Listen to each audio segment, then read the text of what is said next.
question, number 4 on our inclined plane packet of problems, has to do with an incline that is adjustable. Okay, what does that mean? It means that here's your incline. This angle right here, which we call theta, it can change. Okay, so it's not 30 degrees, it could be 20, 30, whatever. We want to find a specific angle where a 20 kilogram block would start to slide. Okay, so if you turn this up totally 90 degrees, the normal force would be 0, and the only force on the block would be gravity. The force due to gravity, and it would fall to the ground. But it's probably going to start sliding down the incline at some point before that, and we want to know when that would happen. Okay, so it seems like a very impossible question, and so I'm going to just encourage you to trust the process. Okay, it's static, so there's a force of friction here, and it tells us what that coefficient is. So the force of friction is equal to the coefficient of friction times the normal force. For this one, it's 0.6 is the coefficient times the normal force. So I'm actually just going to erase force of friction and put 0.6 times the normal force. So those are all the forces that are on this block, and we want to know when it's going to start to slide. Okay, the sliding is going to happen in the x direction. So if I want to know when it's going to slide, I'm going to have to sum the forces in the x direction. Unfortunately, I have to know the normal force, or I can't do that. So I need to start with the y direction, straight up and down. So I'm going to draw the coordinate system over here, x's and y's. And I'm going to draw that force pointing straight down, force of gravity. And it's a 20 kilogram block, so that's 20 times 9.8, which is 196 newtons. And let me also draw the angle in there. There's an angle in there, and we don't know what that angle is, unfortunately. So what we do know is that this force can be split into components.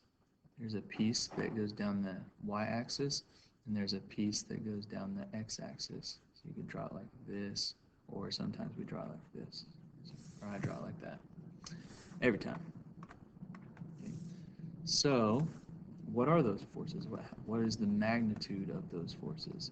That's the portion of gravity that pulls the object down the hill, and then this is the portion of gravity, the gravitational force, that is pulling down into the hill. Okay. And that's where the normal force comes from, right here. So let's get numbers for those things. Force of gravity in the y, it's equal to, okay, so if we want to know this, and the only other side we know is the hypotenuse of this triangle, because this is a right angle, and 196 is the hypotenuse. If you multiply 196 by, so this is adjacent, that means we multiply by cosine of the angle. Unfortunately, we don't know the angle. So let's keep going. Trust the process. We don't know the angle, so we'll just put something in its place. It's a variable. In the x direction of 196, sine of theta. So before I move forward any further, I'm going to draw a new free body diagram and place some forces on it. We got a normal force. We have the force of gravity in the x direction. We have the force of static friction, which is, it has a maximum magnitude of 0.6 times the normal force. Okay, this is the maximum that static friction can do. It is the coefficient times the normal force. That's all it can do. Okay, so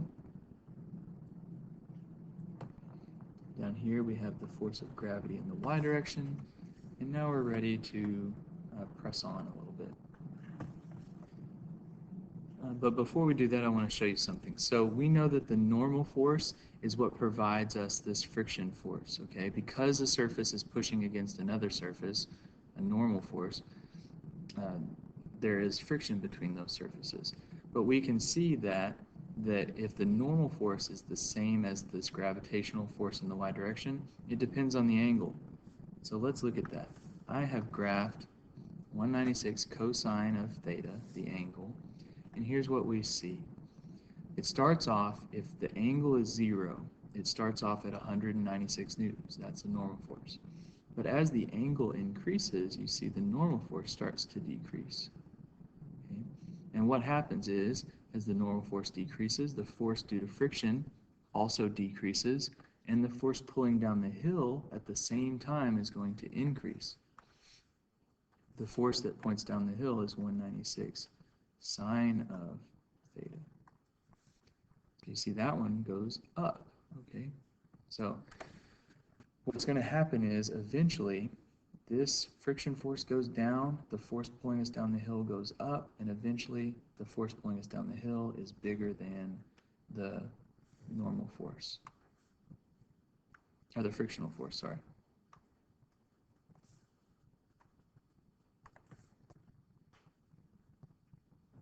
All right, I'm going to find the intersection point and see if it has any bearing on anything.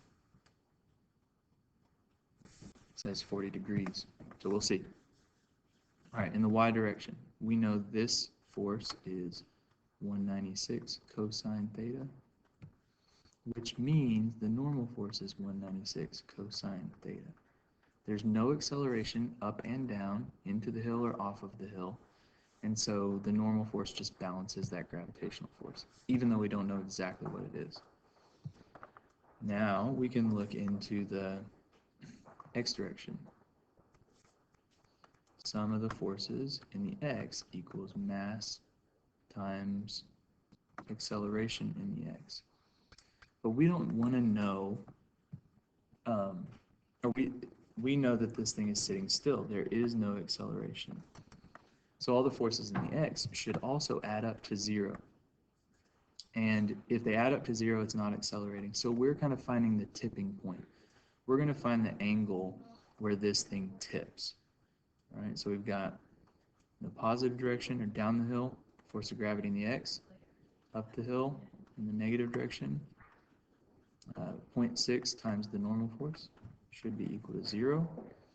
So the force of gravity in the x is 196 sine of theta.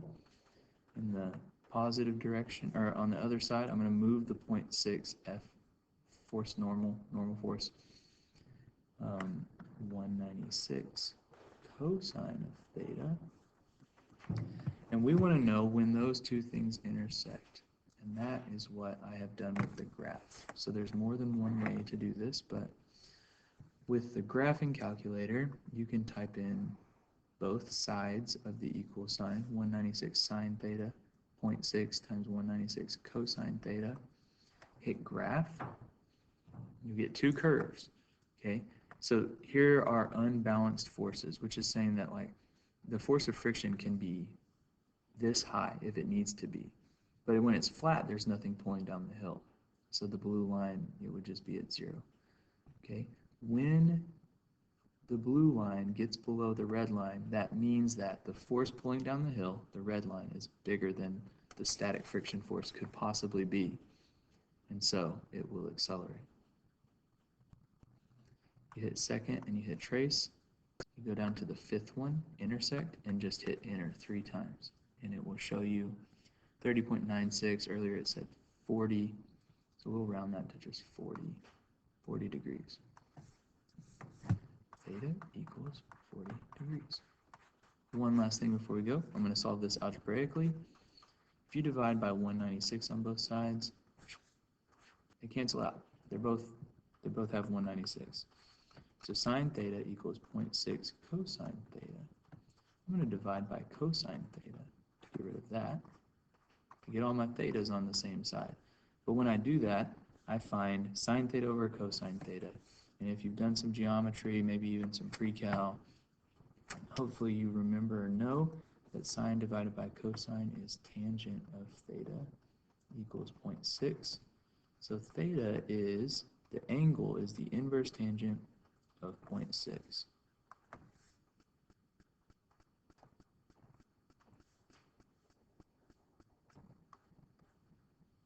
You get 30.96. Whoa, wait, 30.96. Oh, I found the wrong intersect earlier. Okay, ignore that if you're watching. 30.96 or 31 degrees. Okay, they intersect not at 40. 31 degrees. Okay. Can't read. It's hard.